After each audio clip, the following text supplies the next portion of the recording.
Hello students, welcome to Paragon classes. Class 12th के आज के लेक्चर में हम अपने चैप्टर को कंटिन्यू करेंगे आगे। चैप्टर चल रहा था जो electrical measurements, current electricity unit का लास्ट चैप्टर है ये।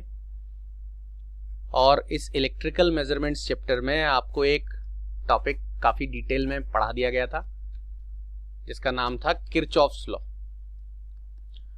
आज हम अपने नेक्स्ट टॉपिक को कंप्लीट करेंगे और नेक्स्ट टॉपिक ये है आपके सामने। टॉपिक का नाम है व्हीटस्टोन ब्रिज। तो ये व्हीटस्टोन ब्रिज जो टॉपिक है ये किस बारे में है, पहले ये जानकारी ले लें।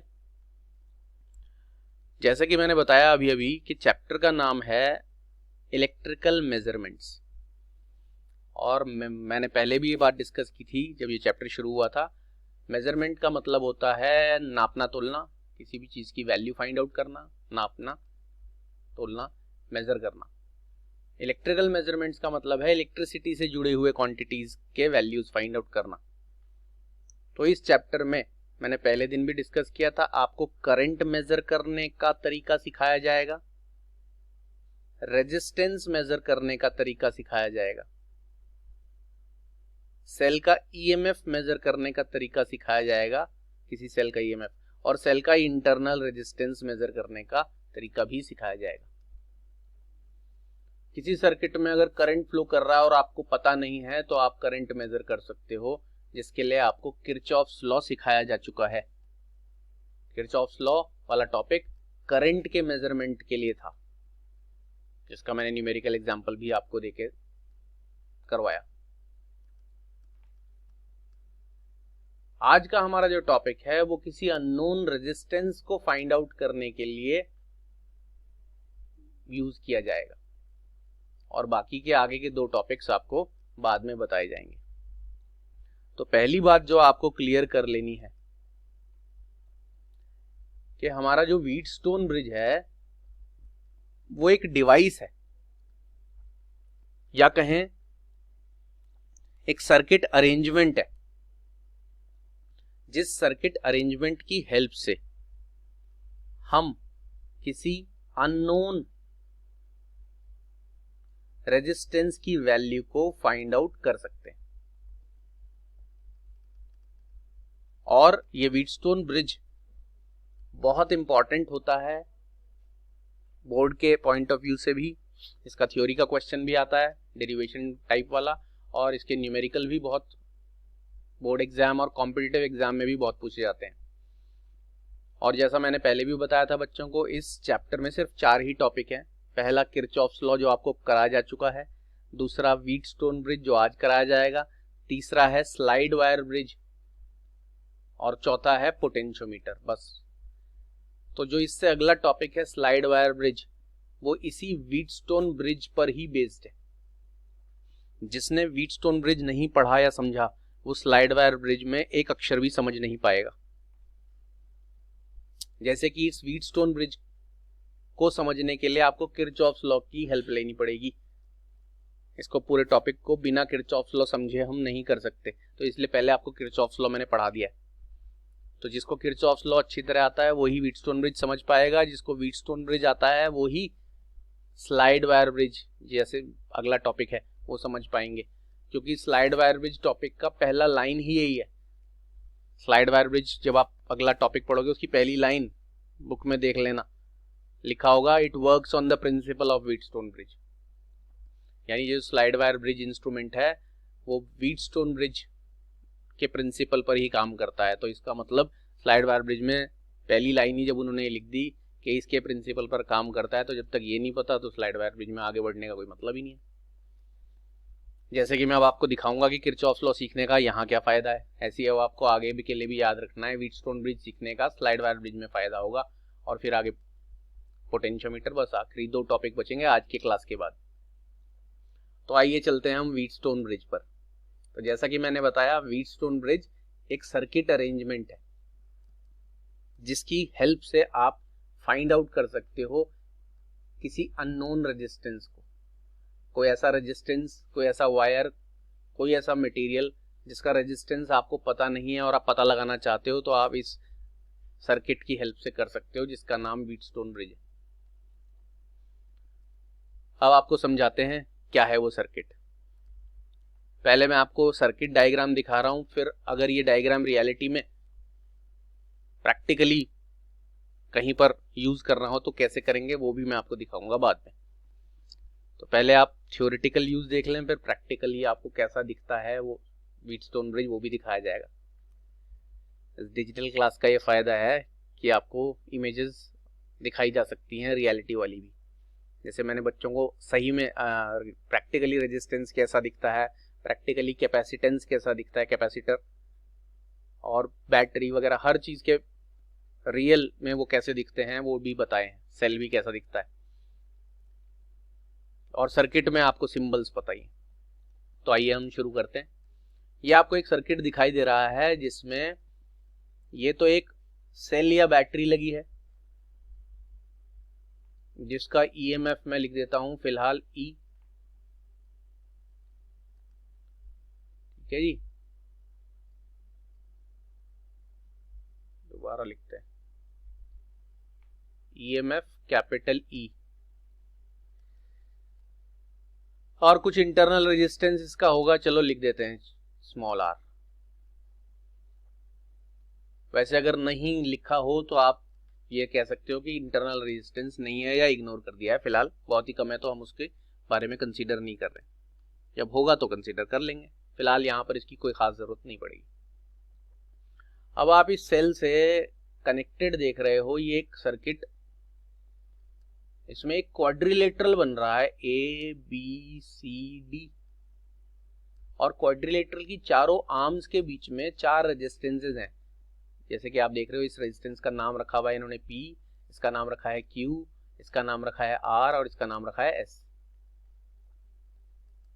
तो आपने क्या किया, 4 रेजिस्टेंस इस तरह कनेक्ट किए कि वो एक बन गया क्वाड्रिलेटरल। ये एक सर्किट बना कैसे है वो मैं आपको यहां साइड में दिखा रहा हूं। You have connected 4 resistances forming a quadrilateral, और उस क्वाड्रिलेटरल का नाम आपने रख दिया ए बी सी डी, और हर आर्म में एक रेजिस्टेंस है। और फिर आपने क्या किया, इस डायगोनल में एक की लगाई। की मतलब होता है स्विच ऑन ऑफ का बटन, साइंटिफिक भाषा में उसे की कहते हैं, वैसे आप आम बोलचाल की भाषा में स्विच या बटन बोल सकते हो, ऑन ऑफ कर सकते हैं इसको। अभी फिलहाल ये ऑफ है। और साथ में गैल्वेनोमीटर भी कनेक्ट करा, और गैल्वेनोमीटर का एक टर्मिनल इधर लगा दिया, दूसरा टर्मिनल डी पर कनेक्ट कर दिया। तो की से एक टर्मिनल, की का दूसरा टर्मिनल बी पर, यानी बी और डी के बीच में एक वायर की हेल्प से की और एक गैल्वेनोमीटर अटैच कर दिया एक लाइन में। की फिलहाल ऑफ है। और फिर उसके ए से सी तक वाले वर्टिसेस के बीच में आपने लगा दी एक सेल या बैटरी जिसको बोलते हैं, और साथ में एक की और लगा दी। जब आप की ये ऑन करोगे तभी इसमें करंट फ्लो करना शुरू होगा। जब तक ये की ऑफ रखोगे, जैसा कि इसमें ऑफ दिखाई गई है, तब तक करंट फ्लो नहीं करेगा। तो ये सर्किट आपने बनाया कैसे है वो मैंने आपको बता दिया। कोई भी 4 रेजिस्टेंसेस लेके उनको वायर की हेल्प से इस तरह कनेक्ट करो कि क्वाड्रिलेटरल बन जाए।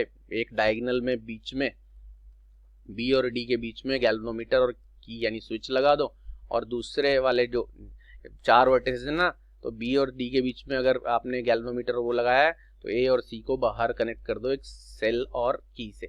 उस की को ऑन करने पर इसमें करंट फ्लो करेगा। तो ये आपका फॉर्मेशन ऑफ द सर्किट है। फॉर्मेशन आप सीख गए कैसे बनाया होगा इन्होंने, सर्किट रेडीमेड आपके सामने है, तो इसलिए इसकी अब कोई खास जरूरत नहीं है। अब हम इस सर्किट के वर्किंग पर आते हैं। सर्किट के वर्किंग में सबसे पहले ये समझ लें कि जैसे ही आप इस की को ऑन करोगे, लो जी ऑन कर देता हूं, इस की को ऑन करोगे इस सर्किट में करंट फ्लो करना शुरू हो जाएगा।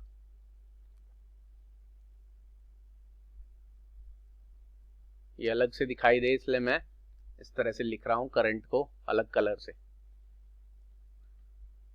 तो आपका बैटरी के पॉजिटिव टर्मिनल से लेट अस सपोज जो भी करंट निकला, कुछ भी निकलेगा अकॉर्डिंग टू द रेजिस्टेंसेस, आपने उसको डिनोट कर दिया कैपिटल आई से। अब यहां वही करंट की मार्किंग वाली बात आपको काम आएगी। मार्किंग बहुत जरूरी है। ये मार्किंग जो नहीं समझेगा तो इसके आगे कुछ भी नहीं समझ पाएगा। इस मार्किंग पर बहुत ध्यान देना है।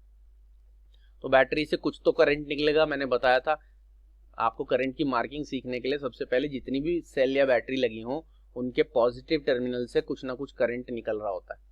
अगर सर्किट ऑन है तो, कंप्लीट है तो इससे भी करंट निकलेगा। जो भी करंट निकले उसको आप कोई सिंबल दे दो, आई सिंबल दे दिया है मैंने। अब वो करंट निकलने के बाद सबसे पहले ए पॉइंट पर पहुंचता है जब, तो पीछे से आने वाला आई करंट ए पॉइंट पर जब पहुंचता है तो उसके पास दो ऑप्शन है जाने के लिए। अब यानी करंट बंट रहा है, बिछड़ रहा है दो हिस्सों में। अब इस ए पॉइंट को जंक्शन कहा जाएगा, जो मैंने किरचॉफ लॉ में समझाया था कि या तो मिलने वाला पॉइंट, करंट्स जहां आके मिले डिफरेंट जगहों से, वो जंक्शन कहलाता है, और बिछड़ने वाला पॉइंट। मैंने रेलवे स्टेशन के लिए बच्चों को टास्क दिया था, काफी बच्चों ने मुझे कॉल करके बताया है। हाँ ऐसे भी हैं हमारे पास जिनको कोई मतलब नहीं है आंसर करने से। तो खैर अभी तो उनका कुछ किया नहीं जा सकता, बाद में अगर वो मुझे मिले तब उनसे पूरा हिसाब चुकाया जाएगा। अभी तो घर बैठ के मजे ले रहे हैं बच्चे।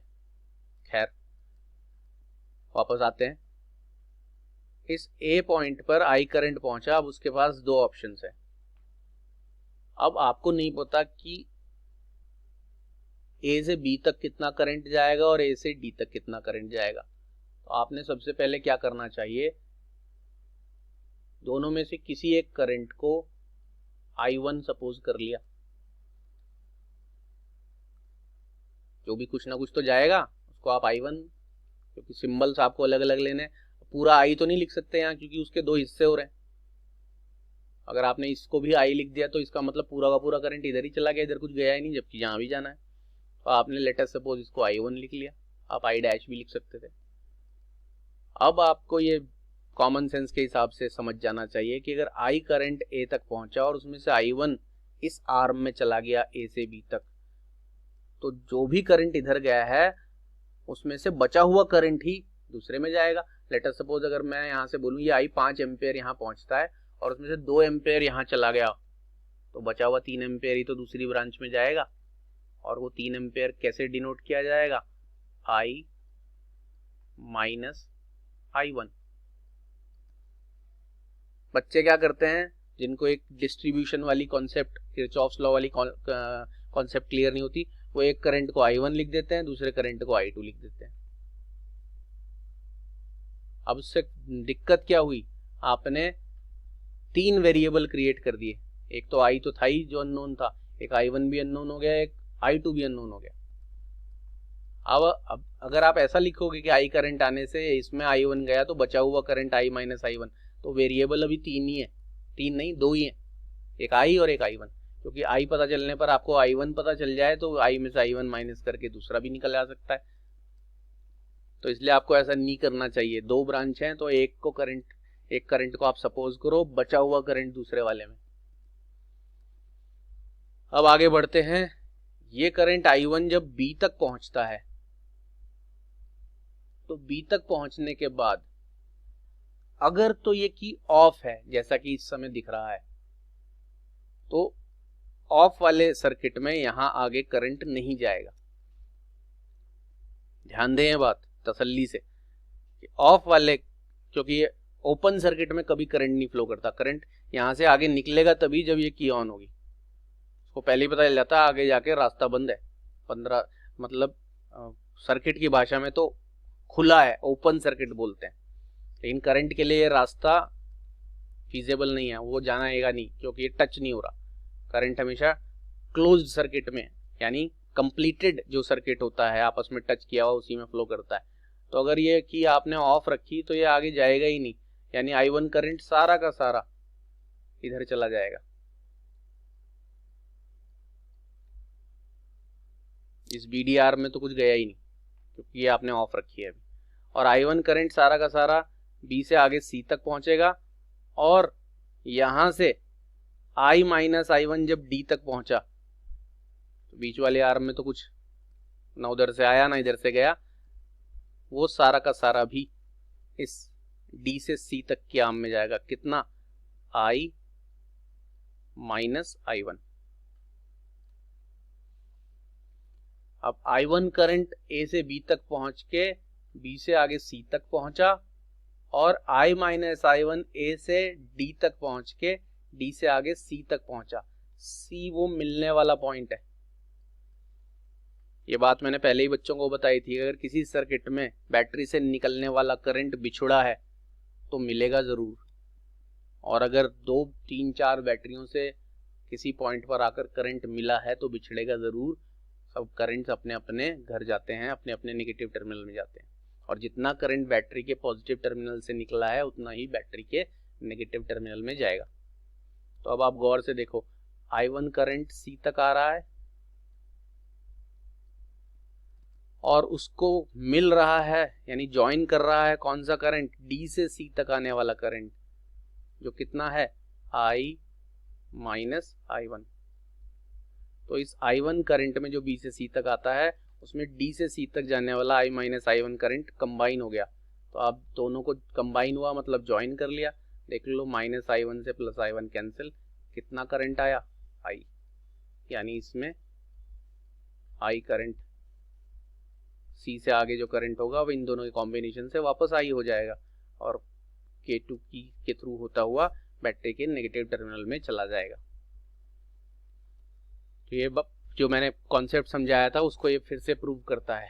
उस वाले कॉन्सेप्ट में करंट्स आके मिले थे, वापस बिछड़ के अपने अपने घर चले गए थे। यहाँ पर पहले ही करंट बिछड़ गए हैं तो वापस मिलेंगे ही। ठीक है जी। अगर पहले हम आपके यहाँ कौन हो गया है तो बाद में हम साथ साथ होगा, और अगर पहले हम साथ साथ है तो बाद में हम आपके यहाँ कौन होगा जरूर। अब चलते हैं दूसरे केस की तरफ, यानी नेक्स्ट प्रोबेबिलिटी या नेक्स्ट सिचुएशन की तरफ। अभी तक तो आपको बोला था ये की हमने ऑफ रखा हुआ है, स्विच ऑफ है। अगर ये स्विच ऑन कर दिया जाए, ये लो जी, ये स्विच भी ऑन कर दिया, तो ये स्विच ऑन करते ही ये जो I1 करंट यहाँ B पॉइंट तक पहुंचा है वो सारा का सारा आगे नहीं जाएगा, क्योंकि अब ये स्विच ऑन हो चुका है। अब इस तरफ भी कोई करंट जरूर जाएगा, क्योंकि आगे उसको स्विच ऑन मिलेगा। तो यहाँ पर फिर से B पॉइंट पर करंट के 2 हिस्से होंगे। अब 2 हिस्सों में से अगर B से D तक जाने वाले करंट को मैं सपोज कर दूं, मैंने नाम दे दिया I2। अब तो कुछ ना कुछ देना ही पड़ेगा आगे, जब तक डिवीजन से काम चल जाए, ठीक है। तो I1 करंट जब यहाँ पहुंचता है तो अब उसमें से कुछ करंट जिसे मैं I2 मान रहा हूं वो B से D तक पहुंच गया है स्विच ऑन होने पर।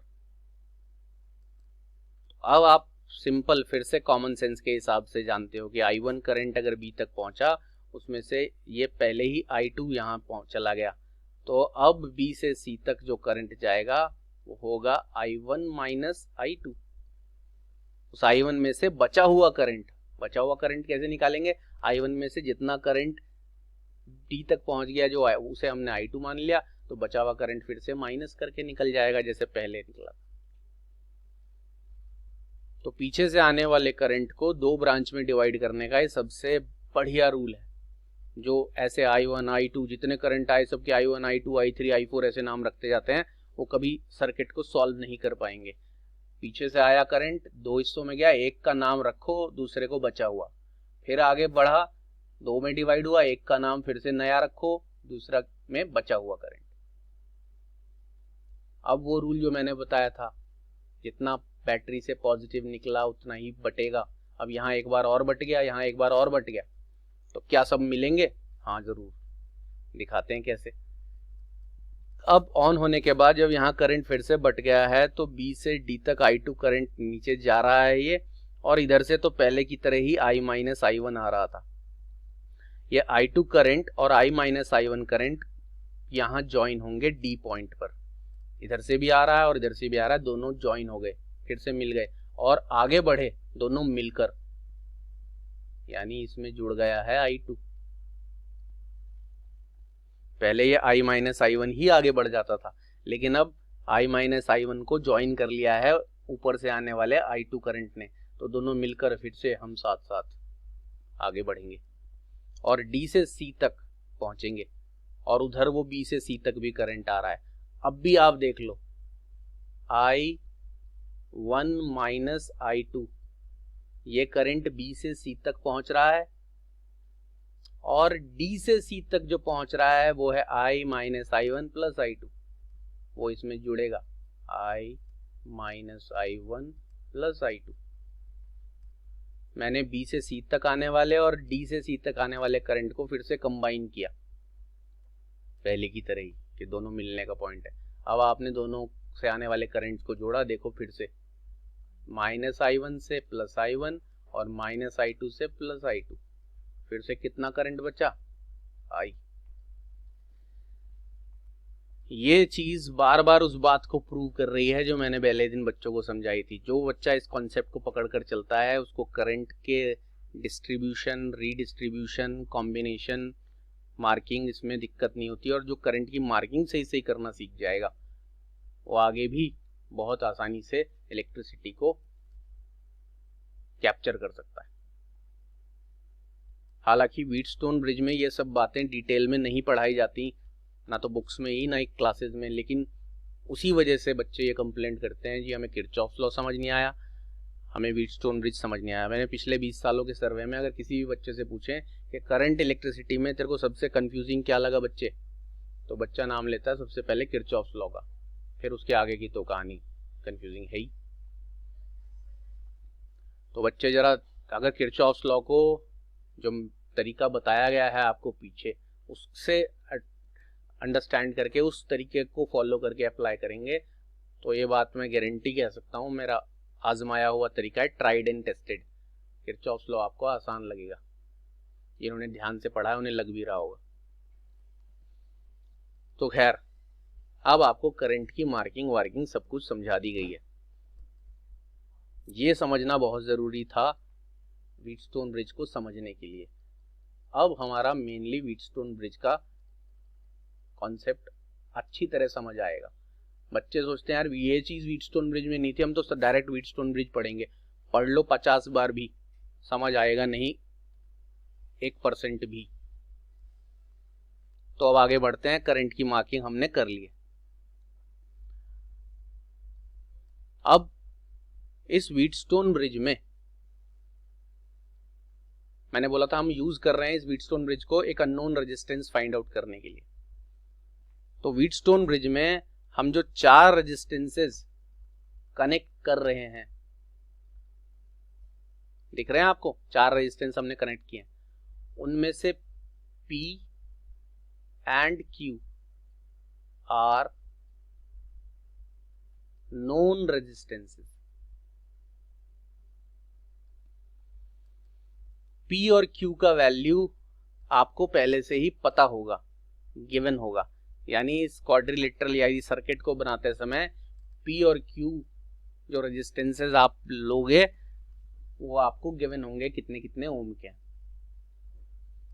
और बाकी 2 रेजिस्टेंसेस में से S जो है वो अननोन होगा, या यूं कह लें कि जो भी आपको अननोन रेजिस्टेंस फाइंड आउट करना है वो आप S की जगह ज्वाइन करना। यानी क्वाड्रिलेटरल बनाते समय आप दो रेजिस्टेंस ऐसे लो जो आपको पता है, उन्हें P और Q की जगह ज्वाइन करो, जो नहीं पता रेजिस्टेंस उसे इस जगह ज्वाइन करना है क्वाड्रिलेटरल की थर्ड आर्म में। और ये जो फोर्थ आर्म में आपको रेजिस्टेंस R दिख रहा है, ये एक रेजिस्टेंस बॉक्स होगा। ये रेजिस्टेंस हमेशा इस आर्म की जगह D में बीच में जो ज्वाइन होगा वो एक रेजिस्टेंस बॉक्स होगा। अब ये रेजिस्टेंस बॉक्स क्या होता है, बहुत बच्चों को पता न हो शायद, तो मैं बच्चों को बता देता हूँ, पूरा उसका मीनिंग भी समझा देता हूँ और दिखा भी देता हूँ।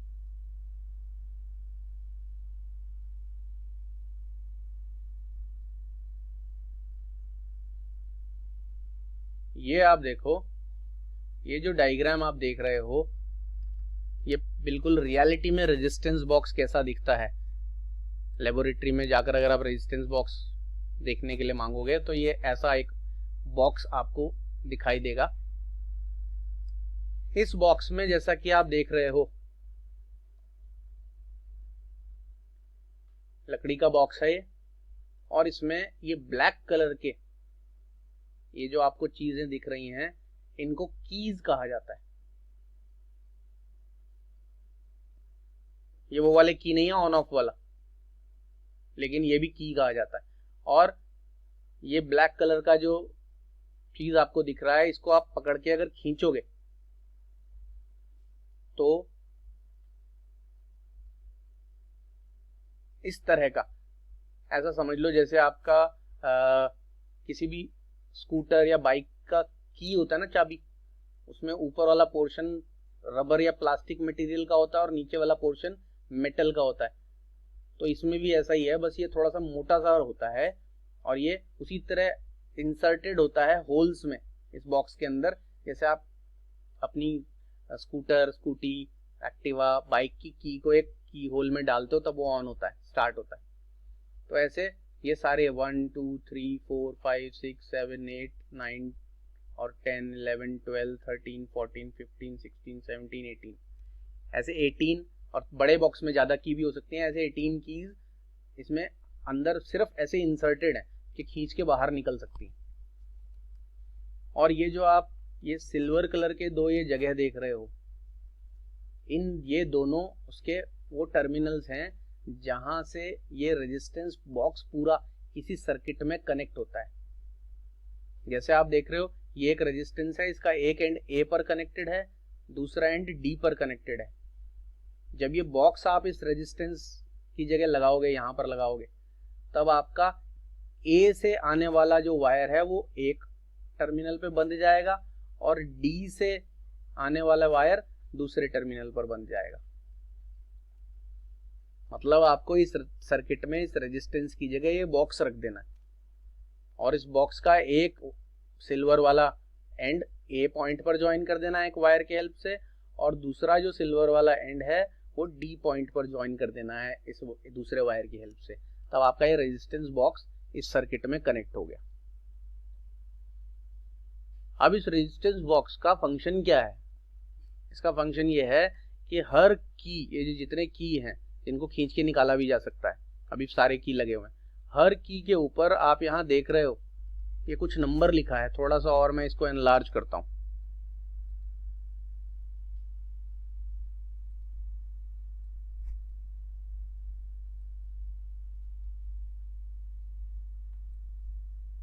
ये देखें, ये आपको दिख रहे हैं कुछ नंबर्स, हर एक की के ऊपर यहाँ देखो, ये 2000 ऐसे 1000 250 ऐसे कुछ नंबर्स दिख रहे हैं, उधर भी लिखे होंगे। हर की के साइड में एक नंबर लिखा है, और अगर आपने इस पूरे में से ये कोई एक पर्टिकुलर की खींच के बाहर निकाल के रख दी, तो इस पूरे बॉक्स का रेजिस्टेंस उतना होगा जो नंबर उस की के साइड में लिखा है। यानी आप इस पूरे बॉक्स से अपनी मर्जी के रेजिस्टेंस, अपनी मर्जी के वैल्यू का रेजिस्टेंस ले सकते हो, या आप ऐसा कहें कि आप इस बॉक्स को ए से डी के बीच में आपने कनेक्ट किया, तो आप ए से डी के बीच का रेजिस्टेंस अपने मन मर्जी से बदल सकते हो। कैसे? इसमें जो जो नंबर लिखे हैं उस नंबर के आगे की जो है वो सिंपली आपको खींच के निकालनी है और साइड में रख देनी है टेबल पर। जितने नंबर की जैसे 2000 लिखा है यहाँ पर, तो आपने 2000 के बराबर वाली की को खींचा सिंपली। जैसे आप स्कूटर या कहीं लाके खड़ा करते हो तो उसकी इंजन ऑफ करके की बाहर निकाल लेते हो कार या स्कूटर में, सिंपली खींच के वो की बाहर निकल जाती है। वैसे ही आपको ये सिंपली की जो है वो बाहर निकल जाएगी खींचकर। उस की के साइड में रखा हुआ लिखा हुआ जो नंबर होगा उतना इस पूरे बॉक्स का रेजिस्टेंस है। तो आप अपनी मर्जी से इस पूरे बॉक्स का रेजिस्टेंस जो चाहो बना सकते हो depending upon the number written in front of the key. यानी इस बॉक्स से आप वेरिएबल रेजिस्टेंस यानी रेजिस्टेंस को चेंज कर सकते हो बिटवीन ए एंड डी। तो याद रहे 4 रेजिस्टेंसेस जो लगे हैं P, Q, R और S, उसमें से P और Q की फिक्स वैल्यू जो आपको पता होनी चाहिए। R की जगह आपका रेजिस्टेंस बॉक्स है कनेक्टेड, कैसे कनेक्शन है वो भी आपको बता दिया है, और उसकी रेजिस्टेंस आप अपनी मर्जी से चेंज कर पाओगे। और S जो है, S की जगह वो रेजिस्टेंस आपने लगानी है जिसका वैल्यू आपको पता लगाना है, यानी S की जगह आपको अननोन रेजिस्टेंस पता लगानी है। अब मैं इसको हटा रहा हूं क्योंकि इसका काम खत्म हो चुका है। आपको बस ये जानना था कि रेजिस्टेंस बॉक्स क्या होता है, कैसा दिखता है और कैसे वर्क करता है, तो आपने जान लिया है। यहाँ हटाने से कुछ दिक्कत नहीं है, आप रिवाइंड करके दोबारा भी देख सकते हो कि रेजिस्टेंस बॉक्स कैसा दिखता है। फिलहाल के लिए गायब करते हैं, हमारा जगह घेर रहा है। तो ये आपने गायब कर दिया है आपका रेजिस्टेंस बॉक्स। अब हम चलते हैं इसके फर्स्ट पोर्शन पर। वो मेथड आपको दिखाते हैं कि जिससे आप अननोन रेजिस्टेंस को फाइंड आउट करते हो। पहले मेथड सीखें, प्रैक्टिकल मेथड कैसे करते हैं लैब में ये चीज, उसके बाद आपको उसका थ्योरेटिकल वर्जन भी सिखाया जाएगा। तो आपने क्या क्या करना है वो आपने समझ लिया है। आपने एक ऐसा सर्किट तैयार करना है जिसमें 4 रेजिस्टेंसेस क्वाड्रिलेटरल की फॉर्म में होंगे, बीच में गैल्वेनोमीटर और कीज लगे होंगे, और आपको P और Q का वैल्यू गिवन होना चाहिए, पता होना चाहिए। S का वैल्यू आपको पता लगाना है, यानी इसकी जगह वही रेजिस्टेंस लगाना है जिसकी वैल्यू आपको पता लगानी है, और R की जगह आपने रेजिस्टेंस बॉक्स लगाना है जिसकी वैल्यू आप अपनी मनमर्जी के मुताबिक बदल सकते हो। अब ये पूरा सर्किट ऐसा कंप्लीट कर लेने के बाद आपने एक्सपेरिमेंट में क्या करना होता है, इस क्लास 12th में जो आपके प्रैक्टिकल एग्जाम होता है उसके सिलेबस में भी ये एक्सपेरिमेंट है, to find the value of unknown resistance using a Wheatstone bridge. तो आप ये पूरा सर्किट वर्किट बनाने के बाद क्या करते हो, बस ये जो की आप देख रहे हो, ये की आप शुरुआत में ऑफ रखते हो, ये वाली की आप ऑन कर देते हो, ये की आपने ऑन कर देनी है, और ये वाली की शुरुआत में ऑफ रखनी है। अब ये की ऑन करते ही जो मैंने बताया पूरी कहानी, आई करंट यहाँ से जाएगा, डिवाइड होगा, ये की ऑफ है तो इसमें कोई करंट फिलहाल नहीं जाएगा, या I2 नहीं जाएगा, आगे पूरा सब कुछ हो चुका है। अब आपने क्या करना है, ये की टैपिंग की होगी। टैपिंग की और नॉर्मल की में क्या फर्क होता है, नॉर्मल की को ऑन कर दिया वो ऑन रहेगी जब तक आप उसे ऑफ नहीं करते। टैपिंग की जो होती है वो एक कॉल बेल की तरह का की होता है, जिसे आप दबाओगे तो ऑन, छोड़ते ही ऑफ। जैसे कॉल बेल होती है, घंटी घर के बाहर लगी होती है, उसको दबाते हैं तो ऑन होती है, छोड़ते ही ऑफ हो जाती है, वरना तो एक बार ऑन होने के बाद घंटी बजती रहेगी। तो ये टैपिंग की है, यानी वैसी टैप करो तो ऑन, छोड़ दो तो ऑफ। आप इस टैपिंग की को प्रेस करके देखोगे, प्रेस करते ही जैसे आप ऑन करोगे इस आर्म में करंट जाएगा, और करंट जा रहा है या नहीं ये इस गैल्वेनोमीटर में शो होगा। गैल्वेनोमीटर जहां पर भी किसी सर्किट में लगा होता है, गैल्वेनोमीटर ये बताता है, उसकी सुई हिलती है तो ये पता चलता है कि उस सर्किट में करंट जा रहा है या नहीं। जब तक आप ये की ऑफ रखते हो गैल्वेनोमीटर की सुई 0 पर रहती है, यानी करंट नहीं जा रहा। स्विच ऑन करते ही, इसको टैप करते ही गैल्वेनोमीटर की सुई हिल जाती है, जिससे पता चलता है ये करंट इसमें जाने लगा। जब गैल्वेनोमीटर की सुई हिले यानी करंट जा रहा है, आप इस की को छोड़ दो और इस रेजिस्टेंस बॉक्स पर आओ और रेजिस्टेंस बॉक्स में से कोई अपने चॉइस से कोई एक नंबर की निकाल लो। यानी कहने का मतलब यह है कि आप एक पर्टिकुलर रेजिस्टेंस उस बॉक्स की फिक्स कर दो। पहले से अगर कोई की आपने निकाल के ऑलरेडी हटाई हुई है तो आप उसको चेंज कर दो।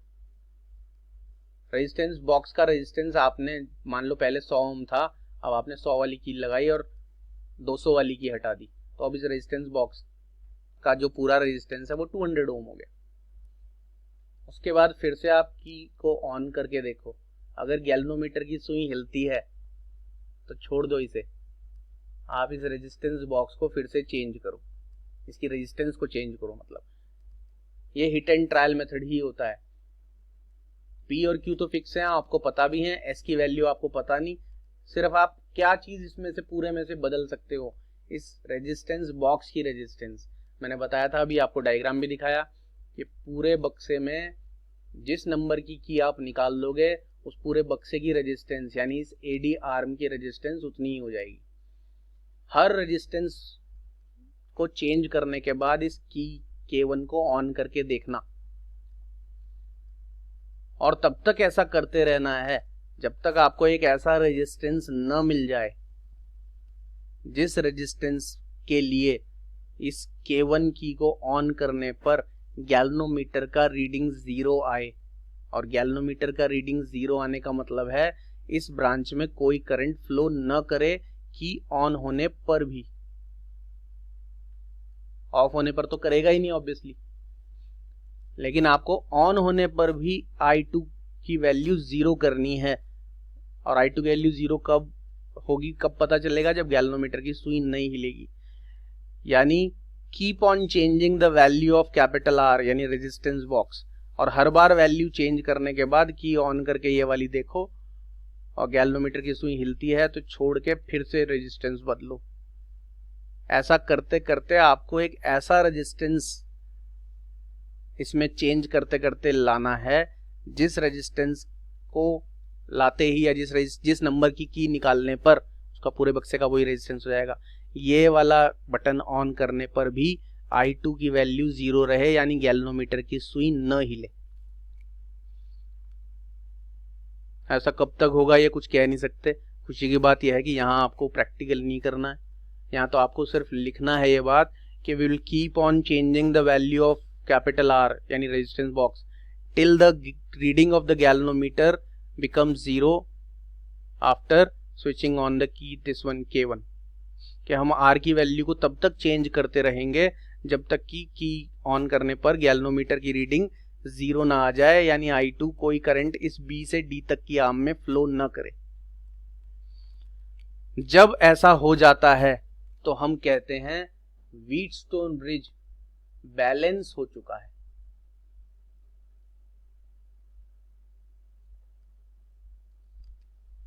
इसे balanced condition of Wheatstone bridge भी कहते हैं। और ये बात हम अभी प्रूव भी करेंगे, लेकिन पहले वो बात बता दें फिर उसको प्रूव करके दिखाएंगे। फॉर अ बैलेंस्ड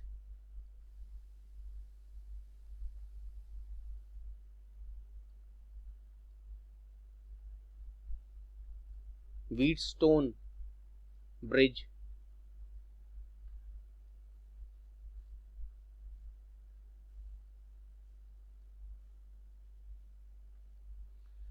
जब व्हीटस्टोन ब्रिज बैलेंस हो जाता है, और बैलेंस कब होगा वो, जब आपने इसमें एक ऐसी रेजिस्टेंस चूज कर ली है कि की ऑन करने पर भी BD आर्म में यानी गैल्वेनोमीटर वाली आर्म में I2 यानी कोई करंट फ्लो न करे, I2 की वैल्यू 0 हो जाए यानी कोई करंट फ्लो न करे। ऑफ करने पर तो मैंने बोला ऑब्वियसली नहीं कर रहा, लेकिन ऑन करने पर भी ना करे, then only the Wheatstone bridge is said to be balanced.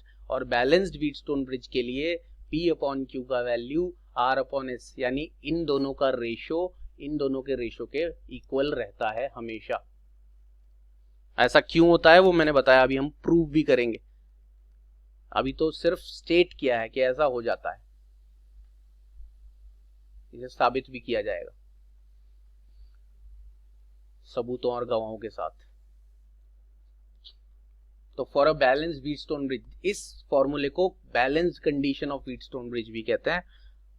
और अब आप P और Q तो पहले से ही जानते हो, R की वैल्यू आपने खुद ही चूज करके ऐसी करी है जी कि रीडिंग 0 आ जाए। तो P, Q और R आप यहां रखोगे, क्रॉस मल्टीप्लाई करोगे तो S जो अननोन रेजिस्टेंस है उसकी वैल्यू पता चल जाएगी। तो आपने जब ये एक्सपेरिमेंट करना होता है प्रैक्टिकली तो क्या करते हो, 4 रेजिस्टेंसेस लेते हो जिनमें से, या पहले 2 रेजिस्टेंस लेते हो जो पता होती हैं वो यहाँ कनेक्ट करते हो। जिस रेजिस्टेंस की वैल्यू पता लगानी है, कुछ भी दिया जाए उसे हमेशा यहाँ कनेक्ट कर देना है, यहाँ एक रेजिस्टेंस बॉक्स लगाना है और जो मैंने एक्सपेरिमेंट बताया उसे रिपीट करना है। यानी R की वैल्यू को तब तक चेंज करते जाना है, keep on changing the value of R which is the resistance box. You can change this value till the reading of the galvanometer comes out to be 0 after switching on the key K1. So this condition is known as balanced condition of Wheatstone bridge when no current flows in arm BD. जब BD arm में कोई current flow नहीं करता, the Wheatstone bridge is said to be balanced, and for a balanced Wheatstone bridge the ratio of P and Q is equal to the ratio of R and S. And by knowing the value of P, Q and R, we can find out the value of S. Simple mathematics. अब मैं पहले आपको इसे prove करके दिखाता हूं कि क्या सच में ऐसा होता है। बैलेंस्ड कंडीशन के लिए P upon Q is equal to R upon S होता है। तो इसे प्रूव करने के लिए 2 हमारे पास तरीके हो सकते हैं, जिनमें से एक तरीका जो हमने इसी चैप्टर में पढ़ा है वो मैं आपको करके दिखाऊंगा, और दूसरा तरीका आपको टास्क के फॉर्म में दिया जाएगा खुद से करने के लिए। उसके लिए हेल्प आपको नोट्स में मिल जाएगी, लेकिन जो ये तरीका समझ लेता है वो नोट्स वाले तरीके से वही हेल्प ले पाएगा। तो पहले हम वो तरीका दिखाते हैं जो एग्जाम में पूछा जाता है। दूसरा तरीका जस्ट एक सेकेंड ओपिनियन टाइप की चीज के लिए। तो हम चलते हैं आपको उस क्वेश्चन की तरफ जो बड़ा इंपॉर्टेंट क्वेश्चन है, एग्जाम में आता है क्वेश्चन क्या, prove the balanced condition of Wheatstone bridge, और साथ में लिखा होता है using Kirchhoff's law. Prove the balanced condition of Wheatstone bridge using Kirchhoff's law. Using Kirchhoff's law ना भी लिखा हो तो आप balanced condition of Wheatstone bridge Kirchhoff's law से ही, यानी ये चीज को प्रूव करोगे आप किरचॉफ्स लॉ की हेल्प से। ये क्वेश्चन 3 मार्क्स में बहुत बार बोर्ड के एग्जाम में पूछा गया है। तो चलिए दिखाते हैं इस कंडीशन को प्रूव करना। तो ये आपके सामने आपका क्वेश्चन आ गया है, to prove balance condition of Wheatstone bridge using Kirchhoff's law. तो सबसे पहले आपको ये सर्किट बनाना है जो आपने बना ही लिया है। करंट की मार्किंग आपको ऑलरेडी समझा दी गई है। हम किरचॉफ्स लॉ का सीधा इस्तेमाल करते हैं। देखें, सबसे पहले हम इस लॉ का यूज करने के लिए हम लेंगे in loop A D B A। मैंने लूप लिया है A D B A। Loop में A B D A भी ले सकता था, बल्कि A के बाद तो B आता है तो A B D A लेना ज्यादा सही था। लेकिन मैंने बच्चों को एक बात बताई थी, जो पैरागॉन का नियम है किरचॉफ्स लॉ के लिए, कि आपको कभी भी लूप क्लॉकवाइज ऑर्डर में नहीं लेना है, आपको लूप एंटी क्लॉकवाइज ऑर्डर में लेना है, जिससे आपको ये याद रहे कि आपको लूप में घूमना है हमेशा एंटी क्लॉकवाइज, कभी भी क्लॉकवाइज नहीं घूमना। अगर आप क्लॉकवाइज घूम गए आपका साइन कन्वेंशन पूरा खत्म हो जाएगा, गलत हो जाएगा। तो आज इसलिए मैंने लूप का नाम लिया ADBA। अब लूप कंसीडर करने के बाद सबसे पहले आपको बताया था कि उस लूप में जितने भी सेल लगे हैं उनका एल्जेब्रिक सम एक तरफ करते हैं और जितने भी करंट और रेजिस्टेंस हैं उनका प्रोडक्ट का एल्जेब्रिक सम एक तरफ करते हैं। किरचॉफ्स का सेकंड लॉ यही कहता है कि the algebraic sum of the EMFs is equal to the algebraic sum of the products of the current and resistance. तो सबसे पहले जरा गौर से देखें, ADBA इस पूरे लूप में कितने सेल्स लगे हैं जिनका ईएमएफ आपको लेफ्ट साइड में लिखना है। बताओ जल्दी से, कितने सेल लगे हैं? कोई सेल नहीं है। सेल तो यहां पर है ना, ये इस लूप में नहीं है। ADBA कोई सेल नहीं है, इसका मतलब 0 सेल नहीं है तो कोई ईएमएफ इस लूप में नहीं है। मैं ये नहीं कह रहा पूरे सर्किट में नहीं है, but the loop we have considered उसमें कोई सेल नहीं है। इक्वल टू के दूसरी तरफ आपको करंट इनटू रेजिस्टेंस लिखना है। अब आपके इस लूप में एक रेजिस्टेंस तो है R, दूसरा रेजिस्टेंस है P जो आपको दिखाई दे ही रहे हैं, लेकिन ये जो गैल्वेनोमीटर लगा है इसका भी खुद का कुछ ना कुछ रेजिस्टेंस होता है। जो गैल्वेनोमीटर में अंदर करंट जाता है उसके अंदर कॉइल होती है वगैरह वगैरह। गैल्वेनोमीटर के रेजिस्टेंस को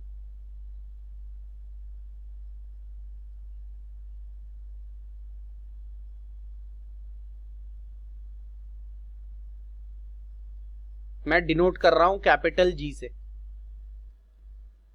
किसी भी सिंबल से कर सकते हो आप, लेकिन कैपिटल G से डिनोट करने से थोड़ा सा एकदम से नोटिस हो जाता है कि अच्छा ये गैल्वेनोमीटर का रेजिस्टेंस है। तो अब आपका इस लूप में 3 रेजिस्टेंस हो गए, P जो कि नॉन रेजिस्टेंस है, R जो कि रेजिस्टेंस बॉक्स है जिसका रेजिस्टेंस आपने फिक्स किया है, और G गैल्वेनोमीटर का रेजिस्टेंस। फिलहाल हम ये मानते हैं कि बैलेंस कंडीशन अगर नहीं है तो ये वाली की ऑन करने पर यहां पर भी कुछ ना कुछ करंट रहेगा।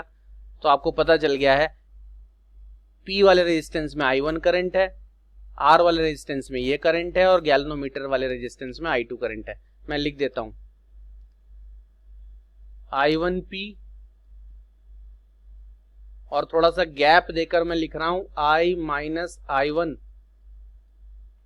इंटू R, और थोड़ा सा गैप देकर मैं लिख रहा हूं I2G। ये मैंने गैप देकर क्यों लिखा है? क्योंकि मैं जब इनका एल्जेब्रिक सम करूंगा तो मुझे यहां बीच में प्लस माइनस लगाने होंगे जो साइन कन्वेंशन के हिसाब से लगेंगे, जो आपको मैंने किरचॉफ्स लॉ का पैरागॉन साइन कन्वेंशन सिखाया। According to Paragon law sign convention वो इस्तेमाल करना है, लॉ नहीं है बस उसका आसान तरीका है। ऐसे थोड़ा शो ऑफ के लिए लॉ बोल देते हैं हम लोग। क्या है वो तरीका? पहले तो आपने लिख लिया कौन से रेजिस्टेंस में कौन सा करंट है, जौन से रेजिस्टेंस में जौन सा करंट है उससे उसे मल्टीप्लाई कर दिया है। तो हर रेजिस्टेंस को उसमें फ्लो करने वाले रेस्पेक्टिव करंट से मल्टीप्लाई कर दिया है प्रोडक्ट। अब इनका एल्जेब्रिक सम करने के लिए साइन कन्वेंशन मैंने बताया था आपको, कोई भी एक पॉइंट पकड़ के हमेशा एंटी क्लॉकवाइज घूमना है, जैसे कि आपने इसका नाम लिखा है। तो आप A से D जाओगे, D से B जाओगे, B से वापस A आओगे। जो करंट आपकी दिशा में हो वो प्लस, जो आपके ऑपोजिट हो वो माइनस। तो जब हम A से D तक गए तो I माइनस I1 आपकी दिशा में ही है, वो तो हो जाएगा प्लस। I माइनस I1 देखो, आपको एंटी क्लॉकवाइज जाने के लिए A से D तक जाना पड़ेगा, फिर D से B तक जाना पड़ेगा, फिर B से A तक। तो जब आप A से D तक गए तो I माइनस I1 आपकी दिशा में जा रहा है, लेकिन जब आप D से B तक गए तो I2 आपके ऑपोजिट था। देख रहे हो आप, D से आप B तक जा रहे हो, I2 तो नीचे आ रहा, इसे माइनस ले लिया। और फिर आप B से वापस A तक जाओगे लूप कंप्लीट करने के लिए एंटी क्लॉक में ही, तो B से A तक जाते हुए I1 भी आपके ऑपोजिट मिला, उसे भी माइनस ले लिया। अब सबके बीच में प्लस माइनस लग गया। तो एक तरफ EMF हो गए, एक तरफ product of current and resistance का एल्जेब्रिक सम हो गया। इसे मैं इक्वेशन नंबर 1 लिख लेता हूं इस लूप के लिए। अब आपने लूप लेना है कौन सा? B D C B,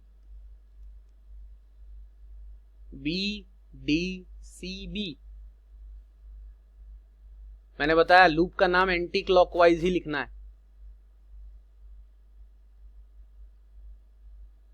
anti clockwise, जिससे आपको याद रहे। अब इस लूप में सबसे पहले इक्वल टू का निशान लगा के लेफ्ट साइड में बैटरी या सेल का ईएमएफ लिखना है। क्या इस लूप में कोई सेल या बैटरी है? भले ही मैं नहीं सुन रहा हूं, लेकिन बच्चों को हाँ या ना बोलते जाना है। तो क्या इस लूप में कोई सेल या बैटरी है? नहीं, सेल या बैटरी तो बाहर यहां लगी है, हम तो जिस लूप की बात कर रहे हैं उसी लूप में देखना है। कोई सेल या बैटरी नहीं है, तो लेफ्ट साइड में इसमें भी 0 आएगा। अब इस लूप में कितने रेजिस्टेंसेस हैं? एक G रेजिस्टेंस है गैल्वेनोमीटर का, एक S है और एक Q है।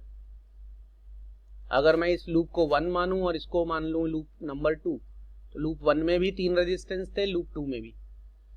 हर रेजिस्टेंस को उसमें फ्लो करने वाले करंट से मल्टीप्लाई करता हूं।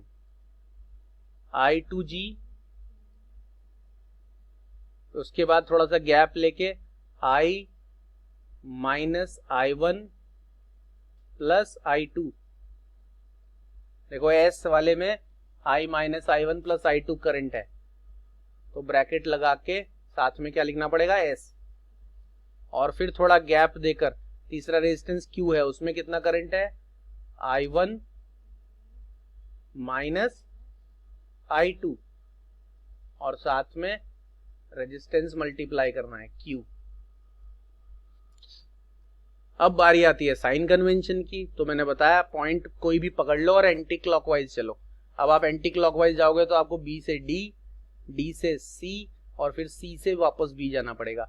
आप B से D तक जा रहे हो, तो B से जब आप D तक पहुंचे तो I2 आपकी डायरेक्शन में है, तो ये प्लस लिया जाएगा। प्लस आप लगाओ या ना लगाओ, यहाँ पहले नंबर पर कोई फर्क नहीं पड़ता है। जब आप D से C तक जा रहे हो तो ये भी आपके डायरेक्शन में जा रहा है, D से C। और जब आप C से B जा रहे हो तो ये आपके ऑपोजिट जा रहा है। आप C से भी ये जर्नी शुरू कर सकते हो, D से भी कर सकते हो। देखो जब आप C से शुरू करोगे, C से आप जाना एंटी क्लॉकवाइज है, C से D तक मत चले जाना वरना वो क्लॉकवाइज हो जाएगा। C से B तक जाओगे तो ये करंट आपके ऑपोजिट है, B से D तक आओगे ये करंट आपके सेम है, और D से C तक जाओगे तो ये करंट फिर से सेम है। अगर आप यही D से शुरू करते तो D से C ये सेम डायरेक्शन, ऑपोजिट डायरेक्शन, फिर से सेम डायरेक्शन। तो ये सबसे आसान रूल है किरचॉफ में Paragon mix.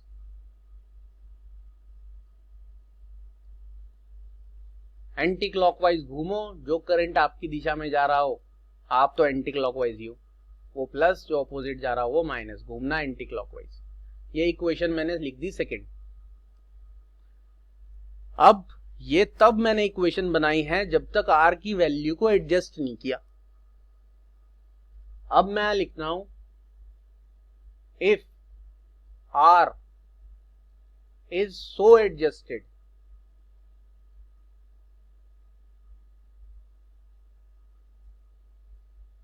that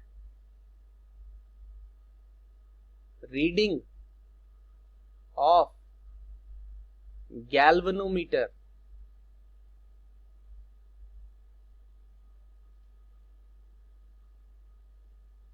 is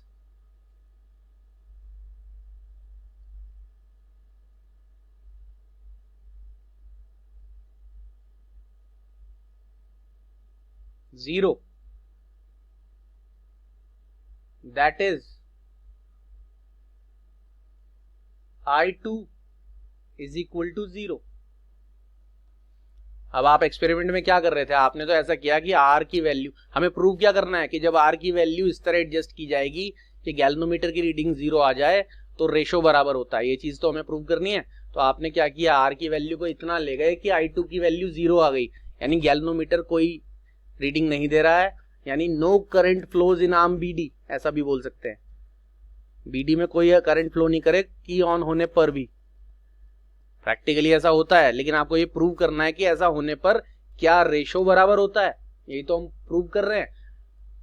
balance condition का मतलब ही है कि जब आप ऐसा कर दो कि गैल्वेनोमीटर में कोई करंट फ्लो ना करे तो क्या रेशो बराबर होता है। देखें, दिखाते हैं प्रूव करके। तो आपने आर की वैल्यू को ऐसे एडजस्ट कर दिया कि गैल्वेनोमीटर की रीडिंग 0 हो गई, I2 की वैल्यू 0 हो गई। I2 की वैल्यू 0 होते ही इक्वेशन 1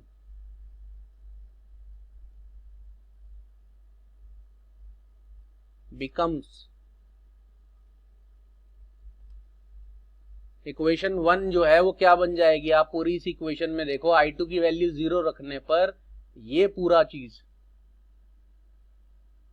तो हो गई 0, और -I1P को आप लेफ्ट साइड में ट्रांसफर कर दो तो बचेगा I1P is equal to I minus I1 और R। ठीक है बात, ये इक्वेशन नंबर मैं 3 लिख देता हूं। बैलेंसिंग से पहले लूप में जो इक्वेशन थी तो 1 है, बैलेंसिंग के बाद 1 बन गई 3। हमें तो ये प्रूव करना है कि बैलेंसिंग होने के बाद रेशो बराबर होता है या नहीं।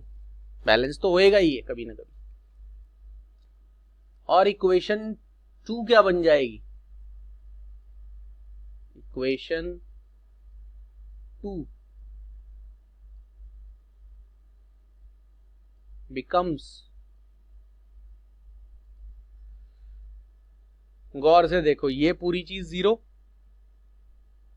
जिसको मैं सर्कल बना रहा हूं, ये पूरा 0 और ये भी 0। जिन जिन को मैंने सर्कल किया वो सब 0 हो गए। तो आपके पास बचा क्या है, 0 इज इक्वल टू, अभी फिलहाल यहाँ 0 है, इसको ऐसे रहने देते हैं, इज इक्वल टू, ये पूरी चीज 0 हो गई। यहां पर बचा I माइनस I1 इंटू, ये I2 गायब हो गया, ब्रैकेट के बाहर सिर्फ S बचेगा। ठीक है जी बात, क्योंकि आपने पहले ही बोल दिया कि I2 तो 0 हो गया, तो फर्स्ट इक्वेशन में भी जहां जहां I2 है वहां 0 कर दो, और सेकंड इक्वेशन में भी। तो आपका ये 0 हो जाने के बाद आगे बचा माइनस I1 माइनस I2 में से I2 0 हो चुका है, तो बचेगा यहाँ I1 और साथ में Q। ये नंबर हो गया, अभी नंबर नहीं डालते हैं, इसमें थोड़ा सा चेंज और करना पड़ेगा। तो ये फर्स्ट और सेकंड इक्वेशन बैलेंसिंग से पहले थी, बैलेंस होने पर I2 की वैल्यू 0 होने पर फर्स्ट और सेकंड इक्वेशन ये बन गई। तो मैं अभी फिलहाल ये चीज हटा देता हूं।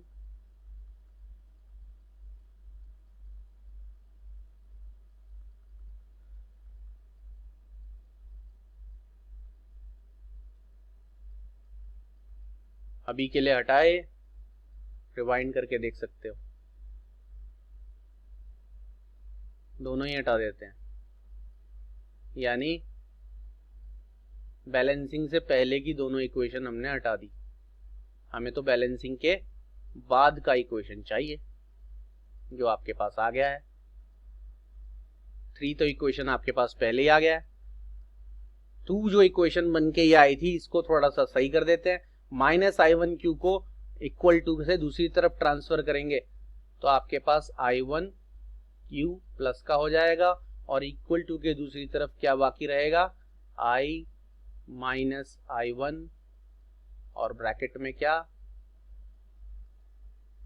इसे अब हम इक्वेशन नंबर 4 लिखते हैं। और अब हमारा मेन काम, इक्वेशन नंबर 3 आपके पास ये है जो 1 में बैलेंसिंग कंडीशन लगा के आई है, और इक्वेशन नंबर 4 आपके पास ये है। अब आप करोगे डिवाइड 3/4,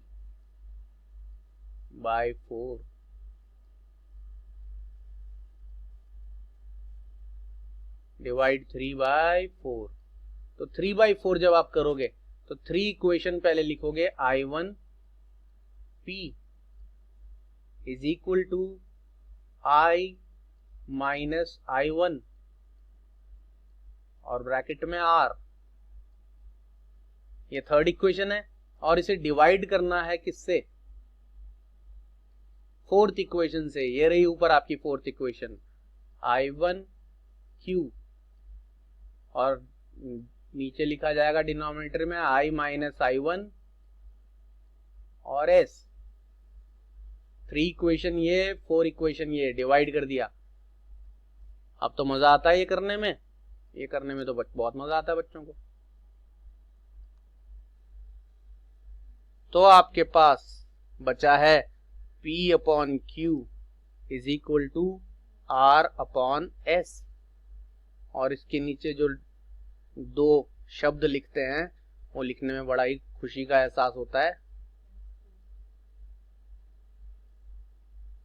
क्या प्रूव हुआ है कि जब व्हीटस्टोन ब्रिज बैलेंस हो जाता है तो उसके P और Q वाले रेजिस्टेंस का रेशो R और S वाले रेजिस्टेंस के रेशो के इक्वल होता है। यह बात आपने साबित कर दी, सबूत दे दिया है, इसलिए हेंस प्रूव्ड कहा गया। यह क्वेश्चन मोस्ट इंपॉर्टेंट क्वेश्चन होता है इस चैप्टर में से।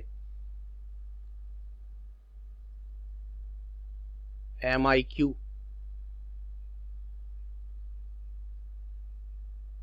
FAQ,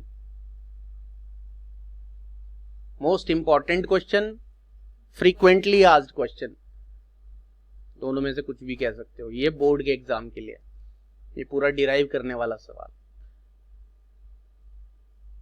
अब आपका आज का टास्क जो है वो मैं यहां लिख रहा हूं।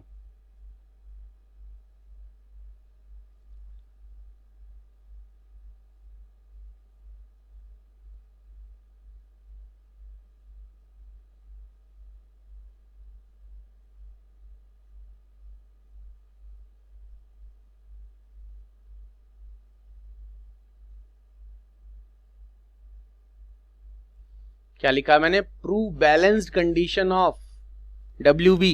WB क्या? Wheatstone bridge.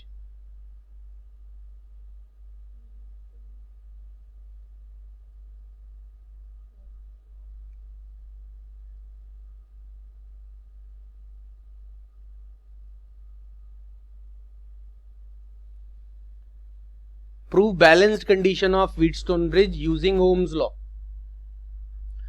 ये काम आपको खुद से करना है। नोट्स की कॉपी की आप हेल्प ले सकते हो, उससे आपको हेल्प मिल जाएगी।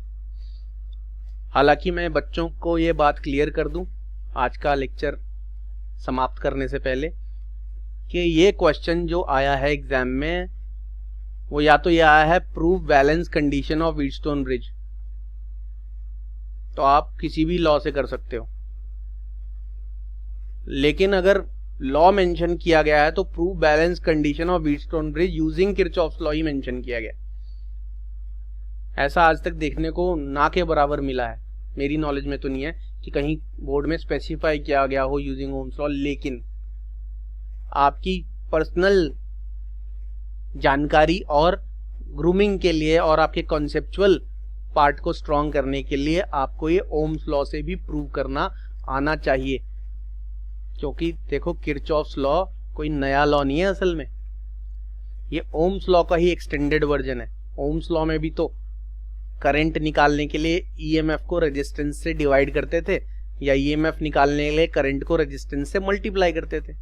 गौर फरमाओगे तो यहाँ भी एक तरफ ईएमएफ और दूसरी तरफ करंट इंटू रेजिस्टेंस ही है, बस वो एल्जेब्रिक सम वाली बात इसमें एक्स्ट्रा है। तो बच्चे ये टास्क एक बार खुद से करेंगे, और जिन्होंने अब तक करंट इलेक्ट्रिसिटी ढंग से पढ़ा है समझ के, ये मैं जानता हूँ पिछले 20 सालों के एक्सपीरियंस के हिसाब से कह रहा हूँ कि जिन्होंने ढंग से पढ़ा है वो इसको कर पाएंगे या बहुत आसानी से। फिर भी अगर किसी को दिक्कत आती है तो कोई शर्माने वाली घबराने वाली बात नहीं है, फ्रैंकली पूछ सकते हो, बहुत प्यार मोहब्बत से समझाया जाएगा, उसके बारे में टेंशन नहीं है, बट ऑनेस्ट ट्राई जरूर करना। तो आज का क्लास हम यहाँ पर कंप्लीट करते हैं। अगले क्लास में आपको स्लाइड वायर ब्रिज, जो इसी व्हीटस्टोन ब्रिज पर बेस्ड है, वो दिखाया जाएगा। लेकिन ये क्लास फिनिश करने से पहले मैं बच्चों को वो बात जो मैं कह रहा था कि मैं रियलिटी में अगर व्हीटस्टोन ब्रिज बनाना हो तो कैसे बन सकता है, उसका मॉडल टाइप का एक डायग्राम आपको दिखाता हूं। 1 मिनट का काम है और वो डायग्राम आपको दिखाया जाता है। व्हीटस्टोन ब्रिज का ये सर्किट डायग्राम है, उसका रियल डायग्राम मैं आपको दिखाता हूँ कैसा बन सकता है। तो ये आपका प्रैक्टिकली कैसे बन सकता है व्हीटस्टोन ब्रिज वो दिखाया गया है। थोड़ी सी रिजेम्बलेंस आपको दिखाते हैं। ये आपकी जो सेल या बैटरी लगी है ये यहाँ पर है, इसमें डायरेक्ट कनेक्शन कर दिया है तो की ऑन करने की जरूरत नहीं पड़ेगी।